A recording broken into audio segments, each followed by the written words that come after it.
بڑے خوش نصیب ہیں وہ لوگ جن کی زندگی میں رمضان مبارک کا مہینہ آتا ہے، وہ روزے رکھتے ہیں، رات کو لمبے لمبے قیام کرتے ہیں، زیادہ سے زیادہ قرآن مجید کی تلاوت کرتے ہیں، ذکر اذکار کرتے ہیں۔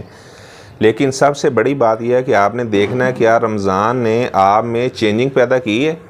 آپ رمضان مبارک کے مہینے سے پہلے بھی غیبت کرتے تھے، رمضان کا ایک مہینہ اس میں آپ نے غیبت نہیں کی، جیسے رمضان کا مہینہ گزرے آپ نے غیبت کرنا شروع کر دی ہے۔